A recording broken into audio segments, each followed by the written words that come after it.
Jesus. What was that? That's wrong. The tear gas. That's tear gas. That's tear gas. That's tear gas. They're tear gas in the neighborhoods. They're tear gas in the neighborhood now.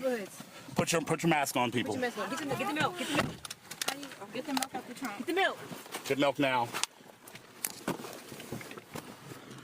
They're just tear gassing completely. They're not. It looks like they're not even aiming. The principal voice you heard on that recording from around 2 a.m. Central Tuesday morning was that of our guest, Elon James White, who's recording a dispatch for This Week in Blackness live from Ferguson.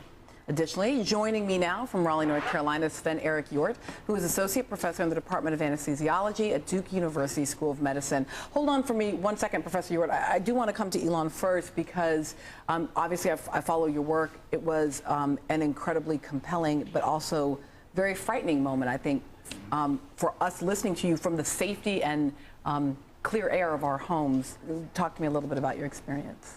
Well, we were going back into Ferguson because, as we said, there's been a lot of issues. The reports that were coming from the police and the press conferences weren't matching up what we were hearing on the ground, because I was working with the people that actually live there.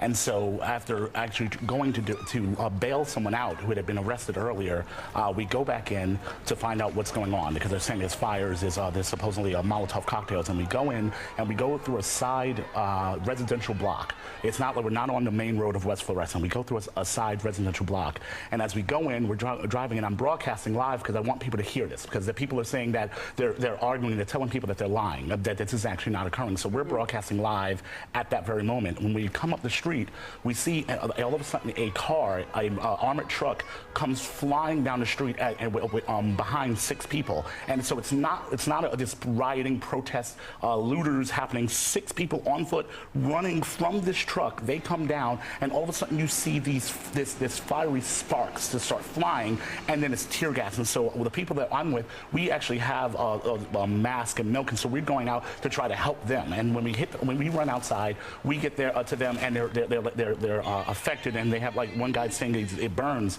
and we're trying to talk him down, and I'm trying to record it, and to the point where, like, I forget I even have my camera on me, because there's tear gas everywhere, and we're on a residential block. If you listen to the tape, you can literally hear outside of when the police come, it is quiet. You hear crickets in the background, and all of a sudden now we're in the midst, because the tear gas that we're using, it doesn't dissipate very quickly. So all of a sudden there's just clouds and plumes of tear gas everywhere, and we're trying to help these people. So at this point, it is approximately about maybe 9 of us outside, and because, like, a couple folks woke up, and then all of a sudden the truck comes back and then comes firing at us. We're not doing anything. It's not like no justice, no peace. It's not like we're breaking in. They're just firing at us. We had to jump over a gate and hide behind someone's backyard because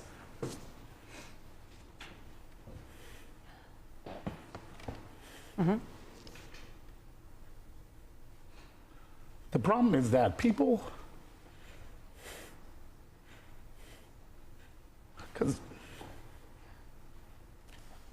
the people that I was with thought they were going to die, and it wasn't the story that was being told. And you're going to sit there and you're going to broadcast that all this is happening. It's not. Yeah. Okay. Hey, Brad.